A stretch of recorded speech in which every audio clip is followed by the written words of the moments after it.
A paz do Senhor Jesus, meu irmão, minha irmã, paz do Senhor Jesus, povo promessista. Você que está acompanhando agora a programação da TV Viva Promessa, eu tenho um pedido especial a fazer a todos vocês. Se vocês puderem, contribuam com a TV Viva Promessa. Assim, nós poderemos evangelizar muito mais pessoas. Além da TV Viva Promessa, a sua oferta como amigo da missão ajuda também os projetos da Agência Humanitária Brasil.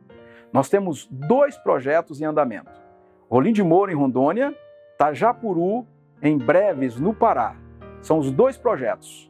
Além desses projetos, estamos engajados em visitar as cidades mais pobres da América do Sul, para que a igreja também possa ser uma bênção para as pessoas que estão numa situação de miséria. Com a sua oferta, nós podemos alcançar muito mais pessoas. Contribuam, orem por esse projeto. Que Deus lhes abençoe. Graça e paz, boa noite para você. Que bom que nós estamos juntos mais uma vez, nos encontrando aqui nessa quinta-feira, 8 horas da noite, na TV Viva Promessa, para mais um Promessas de Esperança. É sempre boa essa comunhão, ainda que online. E eu já vou te convidando, pega o link dessa transmissão, compartilha na sua lista de amigos, parentes, nos grupos que você participa. Dá tempo de chamar toda a galera para estarmos juntos refletindo na Palavra de Deus. E não esquece, como a gente sempre pede para vocês, deixa o seu like, deixa o seu joinha aí, que é muito importante para a TV Viva Promessa e para todos os programas que são produzidos e transmitidos através deste canal.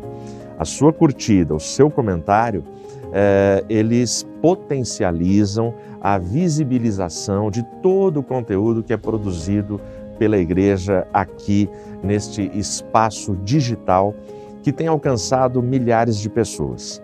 E é bom demais, mais uma vez eu quero reforçar, poder entrar aí na sua casa, no seu celular, no seu carro, no seu trabalho, onde quer que você esteja agora. Boa noite para quem está aqui no nosso ao vivo, mas também boa madrugada, bom dia, boa tarde para aqueles que vão assistir depois. Hoje eu quero refletir com você sobre relativizar ou zelar. É uma pergunta, relativizar ou zelar? Fica aí com a nossa vinheta e na sequência a gente vai refletir junto na Palavra de Deus.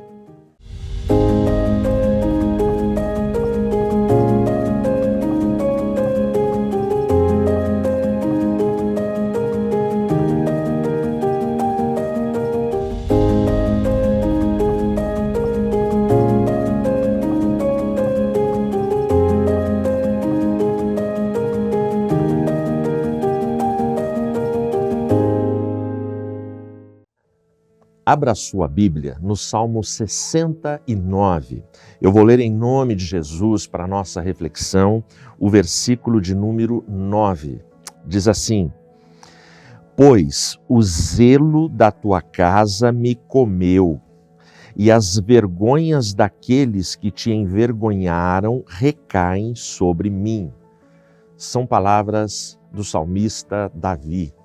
Feche os seus olhos e ora comigo. Senhor Deus, Pai eterno que estás nos céus, em nome de Jesus, recebe, Senhor, a nossa adoração, a nossa celebração e fala com poder ao coração de cada um de nós. Nos instrui, nos orienta e nos ajuda. Em Teu nome, para a Tua glória e louvor eu oro. Amém. Amém. O que significa zelo? Zelo é um cuidado detalhado, é um cuidado ao extremo que nós dedicamos a uma coisa ou a uma pessoa. Isso é zelo. E aí, quando a gente pensa neste significado, quando a gente pensa sobre o que significa zelar, eu me lembro vividamente de um presbítero que nós tínhamos na IAP do Parque, a igreja que eu pastoreio. Era o presbítero Luiz, saudoso, já faleceu, pai da nossa irmã diaconisa Lilene. E esse presbítero teve um episódio assim marcante com ele, marcante na nossa comunidade. Eu penso que a maioria das igrejas, pelo menos das nossas igrejas, enfrentam um problema que é comum a todas elas. E pode ser que isso aconteça aí na sua comunidade. Esse problema atende pelo nome de chave. É sempre uma luta saber quem abre a igreja e quem fecha a igreja. Quem é a pessoa que fica responsável pela chave. Eu me lembro uma vez, nós tivemos que fazer uma reunião com 20 diáconos e diaconisas com a junta assistencial na IAP do Parque, porque estava dando muito problema. E aí nessa reunião, depois de longos argumentos e debates, a gente chegou na conclusão de fazer um rodízio, ou seja, cada casal, cada diácono e diaconisa ficaria responsável por um período esse de 1 semana a 15 dias, não mais que isso.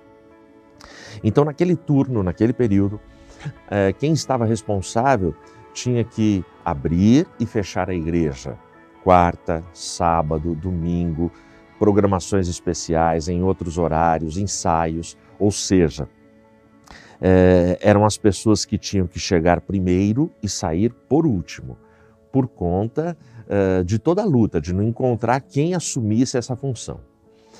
Bom, e eu percebo nas muitas igrejas que eu frequento, que eu visito, que eu estou presente nas viagens em missão para levar a palavra de Deus, palestrar e tudo mais, que esse é um problema comum na maioria das igrejas. Bom, aí passa um tempo, esse problema continua sendo um problema, a gente não consegue resolver naquele período. Nós tivemos uma ideia, numa reunião do conselho, nós pensamos no nome do presbítero Luiz. E se a gente incluísse no rodízio o presbítero Luiz? Nós fomos falar com ele, o que ele achava, se ele aceitava ficar com uma chave e participar desse rodízio, ter um período também para ele, abrir, fechar. Gente, foi algo assim tão impressionante, algo que eu nunca vi na minha vida, no meu ministério de igreja. Esse homem, quando nós falamos para ele, e a gente já tinha feito a cópia, né, a chave da igreja, e falamos, tá aqui as chaves, né, dessa porta, daquele portão, daquela sala, enfim. Se o senhor disser sim, já está aqui. Esse homem chorava, ele chorava de muita emoção. E ele chorava, ele aceitou na hora, e a fala dele foi assim, não, eu não quero ser apenas participante de um período ou de um rodízio. Eu quero cuidar da chave da igreja e eu vou cuidar. E de fato, durante todos os anos, a partir daquela reunião, durante todos os anos que ele ainda viveu, nunca mais na IAP do Parque nós tivemos problemas com abrir ou fechar a igreja.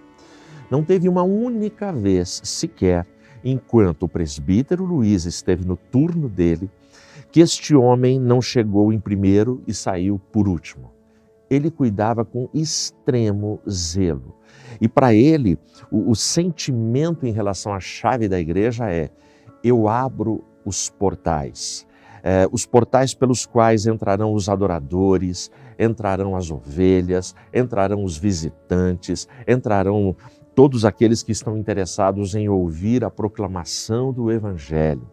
Ele orava por esse ministério, ele abraçou como um ministério e o fez com muito amor. Foi impressionante. Para você ter uma ideia, só um exemplo. Os cultos de quarta-feira, muitas vezes, presbítero Luiz, ele era aposentado, ele chegava 3, 4 horas da tarde para um culto que se iniciaria às 8 horas da noite, às 20 horas. E ele chegava, ele entrava e lá ele ficava, cantando hinos, dobrados de júbilo, orando, meditando, intercedendo e refletindo para o culto da noite. Muito zelo, e um zelo assim admirável. Ele não trombeteava, ele não fazia propaganda, ele não fazia marketing disso, ele não exigia nada em troca, ele não batia no peito falando eu faço e vocês não fazem, não. Ele tinha zelo, tinha discrição e fazia isso com muito amor. E o que a gente falaria sobre relativização, sobre relativizar? Relativizar é quando nós interpretamos uma verdade como ela não sendo uma verdade absoluta. A gente até respeita aquele valor, entende que é um valor, que é uma verdade, mas não é absoluto. É daí que vem a relativização. E justamente cada um de nós vive esse tempo. Nós estamos vivendo um tempo onde a verdade que nós aprendemos pela palavra, através dos nossos pais, através de mestres antigos que nos ensinaram, a verdade ela é atemporal, a verdade ela é sólida, a verdade é imutável, a verdade é absoluta. Mas nós vivemos numa sociedade que só aceita a verdade como uma verdade relativa. E quando nós temos uma sociedade que abraça a cosmovisão de que verdade só existe como verdade relativa, nós estamos embarcando numa situação de grave risco para a fé cristã. E quando eu digo nós estamos embarcando, é porque, infelizmente, muitos cristãos, muitos crentes têm abraçado a ideia de que a verdade é relativa. Eu tenho a minha verdade, você tem a sua, ele tem a dele, e dá licença, vamos nos respeitar, somos plurais e, enfim, e vamos nessa diversidade, aceitando tudo e todos dentro desse mesmo bojo. E aí a gente chega em situações extremamente complexas, extremamente decepcionantes, frustrantes, degradantes, destruidoras da fé cristã. E é sobre isso que a gente vai refletir nesse momento. Nós temos um caso de relativização emblemático na palavra, temos Números 22, 23 e 24. Tem uma história que é significativa para a gente. O livro de Números, nesses 3 capítulos, narra a história do profeta Balaão, se você preferir, do falso profeta Balaão. Se você preferir ainda mais, do adivinho Balaão. Nessa narrativa ele começa como profeta, ele termina como adivinho.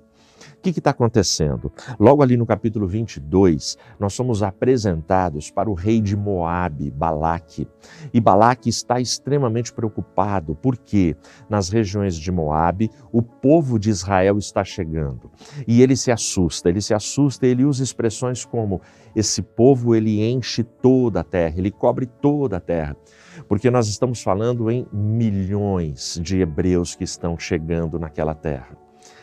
Estes hebreus, a fama deles já correu, a fama do povo de Deus já é grande, já é admirável e é temida, porque eles sabem, Balaque sabe que esse povo, depois de 400 anos, pelo poder e a intervenção de Iavé, sai do Egito, as pragas caem. Ele sabe que o Deus de Israel abriu o Mar Vermelho e esse povo passou a pés enxutos.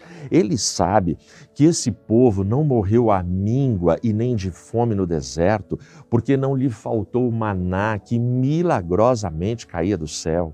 Ele sabe que esse povo na sede da rocha verteu água.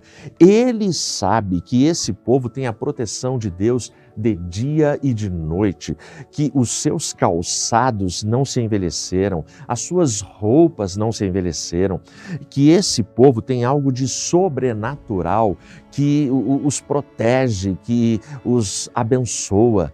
Então Balaque está extremamente preocupado. E por causa dessa preocupação, ele manda chamar Balaão.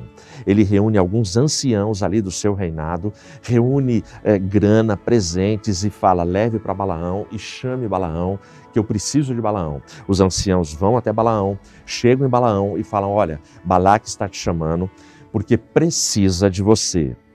E a necessidade de Balaque é muito clara. Precisa que você vá lá para amaldiçoar o povo de Israel, porque você amaldiçoando o povo de Israel, eles vão se enfraquecer, eu vou conseguir combater este povo e jogar esse povo fora das minhas terras. Esse era o propósito. E aí eles chegam, falam com Balaão, Balaão fala, olha, vocês fiquem aqui, eu vou consultar o meu Deus, eu vou orar, vou falar com Deus para ver se eu posso ou não posso. Balaão vai e ora, a resposta de Deus é não, esse povo é povo abençoado, esse povo não se amaldiçoa. E aí Balaão dá a resposta, olha, Deus não autorizou, sinto muito, não vou. Eles voltam até Balaque, mas Balaque não se dá por vencido. Balaque, ele reúne homens ainda melhores, mais representativos, mais significantes e mais importantes no reinado dele. Ele pega os seus melhores ministros, ele triplica, quadriplica os presentes, os prêmios, a grana e manda novamente esses caras numa comitiva. Balaão recebe esses caras e a mesma coisa, vou orar. Quando ele ora, Deus fala, ok, você pode ir, mas fale apenas o que eu te mandar. Aí Balaão, ele prepara a jumenta dele, os seus 2 servos e sai. No caminho, essa jumenta, quando eles estão na estrada, ela vê um anjo com a espada desembainhada. Balaão não vê. Quando a jumenta vê esse anjo, ela sai do caminho em disparada. Balaão fica bravo, bate na jumenta. E aí eles tentam voltar e vão por uma vinha. Aí novamente o anjo aparece, Balaão não vê, a jumenta vê. Aí a jumenta, eles estão tipo um corredor, uma vinha com paredes de vinha, de vinhedos dos 2 lados. A jumenta joga para um lado e comprime, espreme, machuca os pés de Balaão. Balaão de novo fica bravo, bate na jumenta, briga com a jumenta. Aí eles vão por um caminho, que é um caminho muito estreito, que não dá para desviar nem para a esquerda, nem para a direita. O anjo aparece novamente, a jumenta nesse momento, ela empaca, ela se dobra, ela para, Balaão cai e Balaão parte para agredir novamente a jumenta. E aí, gente, nesse momento acontece algo incrível, algo assim que nós cremos porque cremos na palavra. A jumenta fala e a jumenta começa a bater um papo com Balaão. Pô, peraí, por que você está me batendo? Eu te sirvo, eu tenho levado você cavalgando sobre mim por muitos lugares, por muitas viagens, você vai me bater. E aí, nesse instante, o anjo se apresenta. E aí Balaão vê o anjo. O texto diz que Balaão se prostra. E aí o anjo pergunta para Balaão, escuta, por que você por 3 vezes está tentando bater nessa jumenta, maltratar essa jumenta? Por 3 vezes eu apareci no caminho e você não me viu, mas a jumenta viu. E deixa eu te dizer, Balaão, se não fosse a tua jumenta, a essa hora você já estaria morto, porque eu vim como adversário teu no teu caminho, porque o teu caminho é um caminho que não me agrada. Balaão, ele fica com medo e fala, não, então eu volto, desculpa, eu não sabia, tal, pá. Aí o anjo fala, não, você pode seguir com esses homens, mas diga apenas o que eu mandar. E ele vai. O resumo desses 3 capítulos, você vai encontrar nesses 3 capítulos 7 proclamações de Balaão dirigindo-se à nação de Israel. Nas 7 proclamações, quando você lê, são apenas palavras abençoadoras, porque são as palavras que Deus determina que Balaão diga em relação a Israel. É justamente no capítulo 23 que nós vamos ler aquela expressão, não existe encantamento, não existe maldição contra Jacó, contra Israel, porque é povo de Deus. Amém? Então, capítulos 22, 23 e 24 terminam, Balaque fica muito irado porque ele fala, poxa, eu te chamei para amaldiçoar. E Balaão fala, mas eu não posso, Deus não permite e Deus não está permitindo que eu dirija uma vírgula de maldição contra esse povo. Bom, você chega aqui e você fala, o que aconteceu nesses 3 capítulos? Qual é o problema? Por que Balaão é chamado de falso profeta? Quando nós vamos em Apocalipse 2, versículo 14, nós estamos no contexto das 7 cartas que são escritas às igrejas ali da Ásia.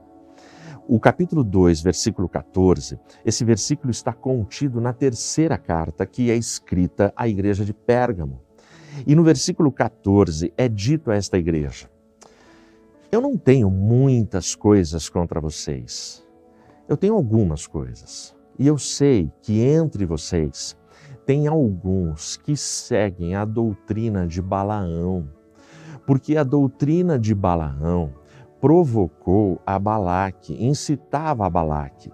E essa doutrina fazia com que o povo de Israel comesse carnes de sacrifícios feitos a ídolos, numa prática totalmente idólatra. E também levava o povo à prática da fornicação, da prostituição.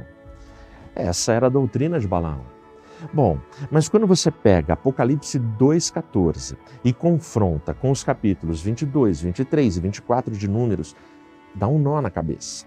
Dá um nó na cabeça porque a gente fica olhando.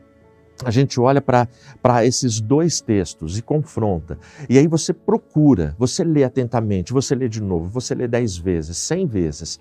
Você procura em Números e você não acha. A conclusão em Números é: Balaão é um homem de Deus, não é possível, ele não é falso profeta. Ele consulta a Deus, ele ora, Deus fala, não faz, ele não faz. Fala isso, ele fala. Ele só faz o que Deus manda, ele é um exemplo de homem. Bom, mas se Apocalipse está falando que a doutrina de Balaão é destruidora, leva o povo para a idolatria e leva o povo para a decadência na área da sexualidade, então o Espírito Santo tem razão. E eu não vou discutir com o Espírito Santo. Aí, a gente, para entender, a gente tem que ir em Números, no capítulo 31. Eu vou ler para você aqui no capítulo 31, o versículo 16. O versículo 16 vai começar a jogar luz para entendermos essa questão da relativização nessa história. Olha o que diz o versículo 16. Eis que elas fizeram com que os filhos de Israel, por conselho de Balaão, transgredissem contra o Senhor no assunto de Peor. E ali houve uma praga entre a congregação do Senhor. Aqui as coisas começam a fazer sentido. De novo, eis que elas, quem são elas? As mulheres midianitas. São justamente as mulheres que compunham os inimigos de Israel.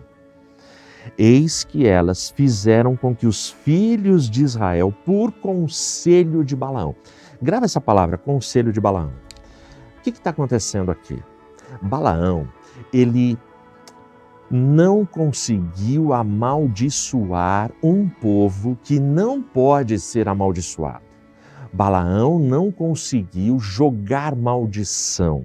Ele não conseguiu fazer com que o pedido de Balaque fosse atendido, por mais grana que Balaque oferecesse.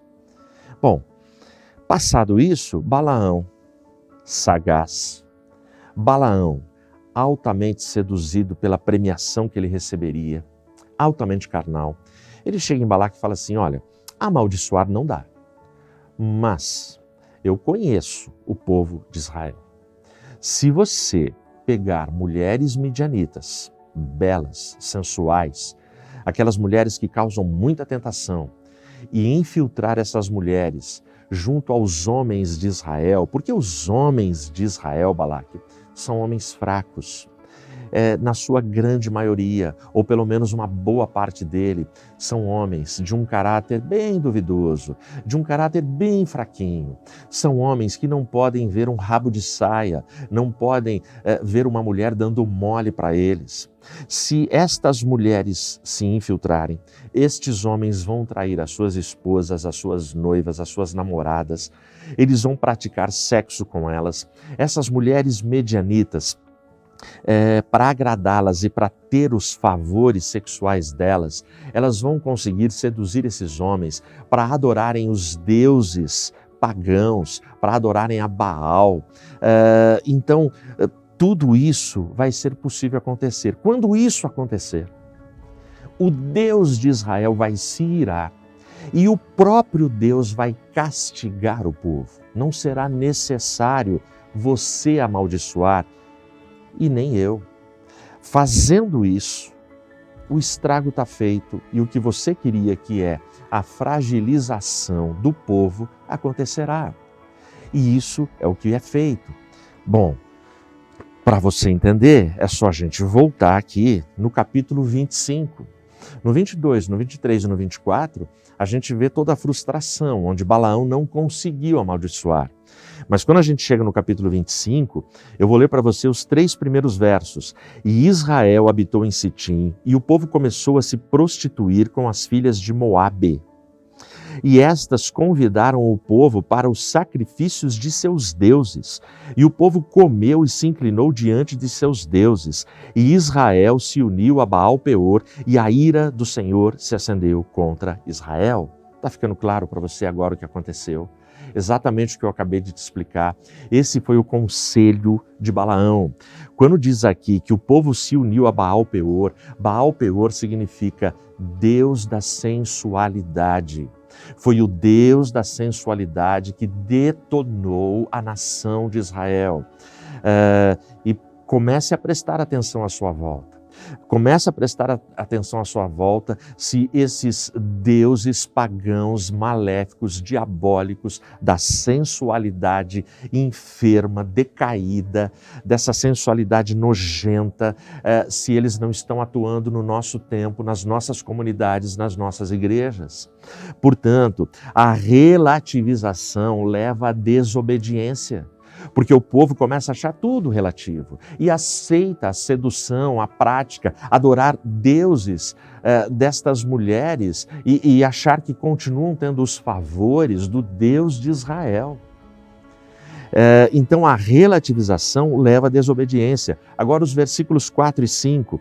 E o Senhor disse a Moisés: toma todos os cabeças do povo e enforca-os perante o Senhor, diante do sol, para que a ira do Senhor possa se afastar de Israel.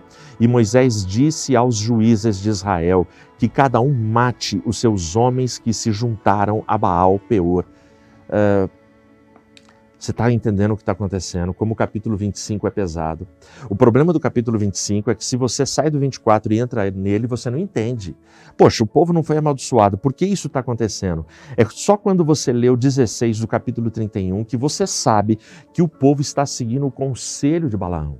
E aqui no 4 e 5, a relativização leva à indignação de Deus. Olha a ordem de Deus. Deus chega e fala: Moisés, é o seguinte, mate todos os homens que estão se unindo a Baal-Peor. Mate todos os homens que estão cedendo às tentações e seduções do Deus da sensualidade. É essa ordem que vem aqui para Moisés de uma forma categórica, mas agora vai ficar pior. Agora esse capítulo vai ficando pesado e para mim é a parte mais pesada desse capítulo. Olha lá, de 6 a 9. E eis que veio um dos filhos de Israel e trouxe a seus irmãos uma midianita, perante os olhos de Moisés e de toda a congregação dos filhos de Israel, que estava chorando diante da porta do tabernáculo da congregação. Presta atenção, eu li o 6, mas presta atenção para você não perder a cena. Na porta da congregação, Moisés está pregando. Chega um israelita, pega uma midianita. O povo está chorando. A pregação de Moisés, o povo chora. E nós estamos falando em milhares de pessoas. Não é pouca coisa, presta atenção nessa cena. Essa cena ela é um negócio absurdo. Olha o 7, o 8 e o 9. E quando Finéias, filho de Eleazar, filho de Arão, o sacerdote, viu isto, levantou-se do meio da congregação e tomou uma lança na sua mão e foi em busca do homem israelita até a tenda e furou a ambos pelo seu ventre, ao homem de Israel e à mulher. Então a praga cessou sobre os filhos de Israel e os que morreram daquela praga foram 24.000. Cara, presta atenção. Esse texto está dizendo que Moisés estava pregando, era momento solene, era momento de culto, o povo chorando. Um israelita Ou seja, povo de Deus, ele pega uma midianita durante o culto e vai para a sua tenda. Finéias percebeu, porque isso foi público, o cara não disfarçou, porque é relativo, porque tudo é relativo. Essa verdade que Moisés está pregando é uma verdade relativa, não é tão verdade assim. Eu quero a mina, eu quero a gata, eu quero ela agora. E aí ele vai para a tenda, e o povo sabe o que ele vai fazer na tenda. É uma prática sexual naquele momento. Finéias pega uma lança, vai até a tenda e fura os dois. Pensa num churrasco, pensa num espeto com carne. É isso que ele faz, é uma lançada só e pega os dois e mata os dois. O texto diz que naquele momento a praga cessou. A praga cessou naquele exato momento. E quando ela cessa, 24 mil homens já haviam morrido. Bom, você pode achar radical o que aconteceu. Você pode achar um absurdo o que aconteceu aqui. Mas eu vou ler para você o versículo 11, para você entender que contra a relativização do nosso tempo, apenas um zelo santo é que pode combater a relativização. Olha o que diz o versículo 11. Finéias, filho de Eleazar, filho de Arão, o sacerdote, desviou a minha ira de sobre os filhos de Israel, enquanto ele foi zeloso por mim entre eles, de modo que no meu zelo não consumi os filhos de Israel. A atitude de Finéias, por mais que a gente ache radical e violenta, foi elogiada por Deus, porque aqui Deus enxergou o zelo de Finéias. Finéias não foi na carne, no capricho, para fazer justiça com as próprias mãos, como alguns intérpretes julgam essa cena. Mas o próprio Deus, e aí você não pode esquecer, no momento que Finéias faz aquele ato que é taxado por Deus como zelo de Finéias, a praga para. Não se esqueça, 24 mil já haviam morrido naquele dia. Mas por causa da atitude de Finéias, tudo termina. Para você entender de forma clara, o Salmo 106, versículo 30 e 31, aparece lá o nome de Finéias, do que ele fez neste dia, e é dito ali no Salmo 106, 30 e 31, que esse ato de Finéias foi imputado a ele como justiça. O ato de Finéias é o único sacrifício expiatório do Velho Testamento que não está prescrito na lei e que Deus aceitou. E Deus aceitou porque naquele sacrifício que Finéias causou com a sua lança, a ira de Deus foi aplacada. E aí houve a cessação daquela praga. O que causou o zelo no coração de Davi, no Salmo 69, versículo 9? O zelo pela casa e também a vergonha de todos aqueles que causam vergonha na casa de Deus. 1000 anos depois de Davi, mais ou menos, quando a gente chega no Evangelho de João 2,17, a gente tem uma reação dos discípulos diante de uma atitude de Cristo. É quando Cristo improvisa um chicote e sai expulsando todos os cambistas e vendilhões do templo. É uma cena rara no ministério de Cristo, quando ele age com extrema fúria e força contra aqueles que relativizam a fé, a liturgia, a doutrina. E aí, os discípulos no versículo 17, eles falam entre si: caramba, o que nós estamos assistindo, o que nós estamos presenciando aqui ao vivo, é o que foi profetizado, é o que foi dito, é o que foi escrito, é o que está registrado no Salmo 69, versículo 9. O zelo da tua casa me consome, acaba comigo. Isso se cumpre na vida do Filho de Deus. Para a gente chegar na conclusão dessa reflexão, se você volta em Números capítulo 25 e vai para os últimos versos, aparece nos últimos versos o nome do casal que não respeitou o momento solene de Moisés junto ao povo, o casal que Finéias matou, O nome do israelita é Zenri ou Zenri. E o nome da moabita, o nome da midianita é Cosbi. O nome do israelita significa dança. O nome da midianita significa mentira. Deixa eu te dizer, a relativização é a dança da mentira. Até quando você vai dançar conforme esta música no nosso tempo? Até quando você vai achar que os pecados que estão sendo introduzidos dentro da nossa igreja são relativos? Até quando você vai achar que abortar, que sexo antes do casamento, sexo grupal, até quando você vai achar que o alcoolismo, que tudo isso é relativo, dá para a gente negociar? Até quando você vai achar que, sábado, abstinência, sabe, essas doutrinas aí, eu já estudei tantos teólogos brilhantes e tal, e pá. Cara, presta atenção, fica com a palavra de Deus, cara. Abraça a palavra. A relativização é a dança da mentira que está fazendo muitos cristãos dançarem.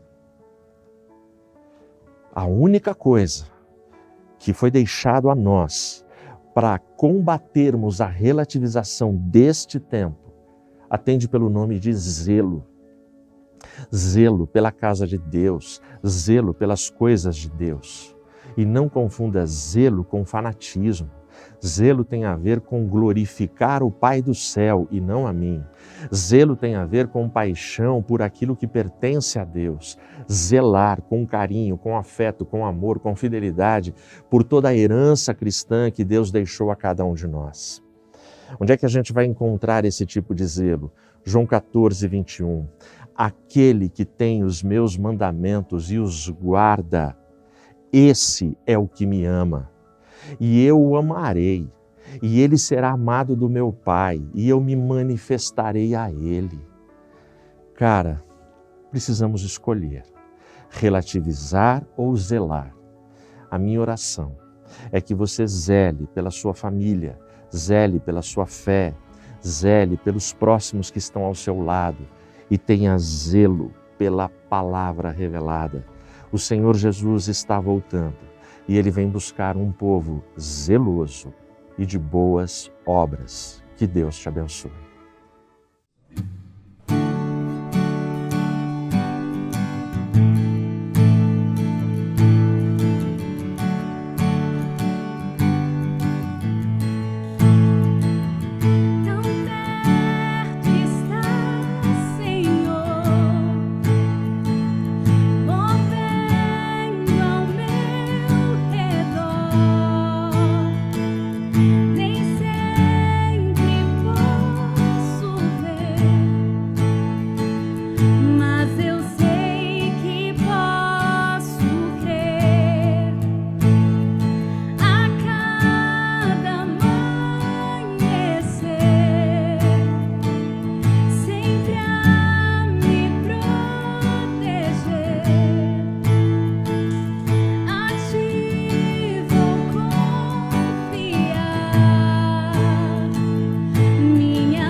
Amém. Glória a Deus. Te convido agora para a gente orar, para a gente falar com Deus.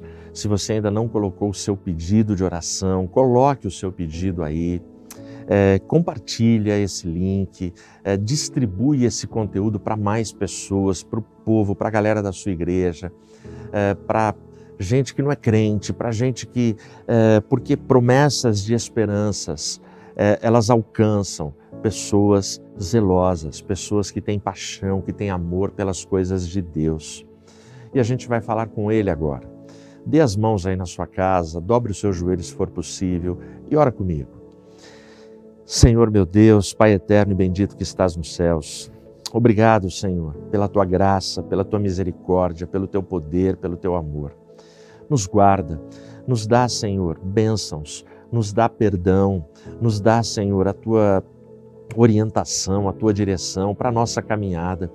Pai, nós somos frágeis, nós somos fracos, nós somos pecadores, nós somos limitados, mas que o Teu Espírito Santo introduza no nosso coração e na nossa mente um zelo santo, um zelo equilibrado, um zelo bíblico, um zelo submisso à Tua palavra e à Tua vontade.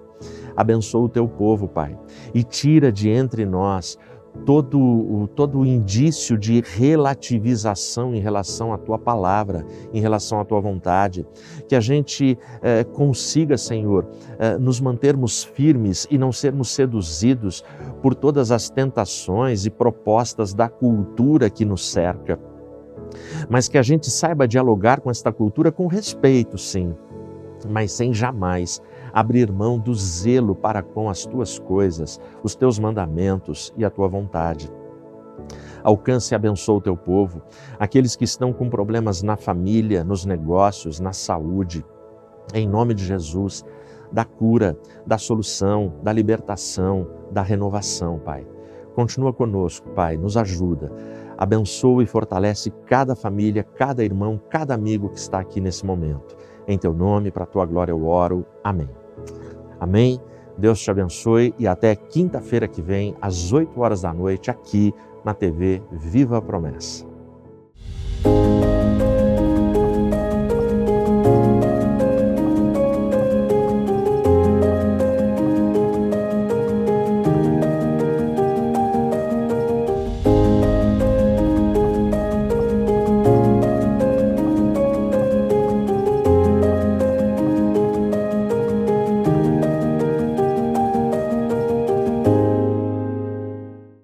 A paz do Senhor Jesus, meu irmão, minha irmã, paz do Senhor Jesus, povo promessista.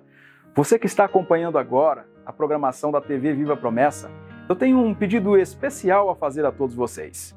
Se vocês puderem, contribuam com a TV Viva a Promessa. Assim, nós poderemos evangelizar muito mais pessoas.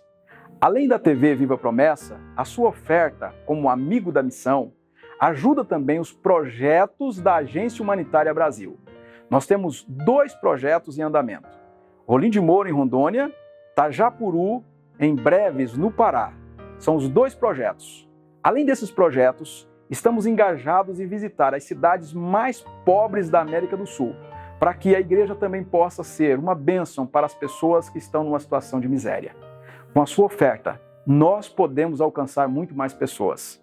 Contribuam, orem por esse projeto. Que Deus lhes abençoe.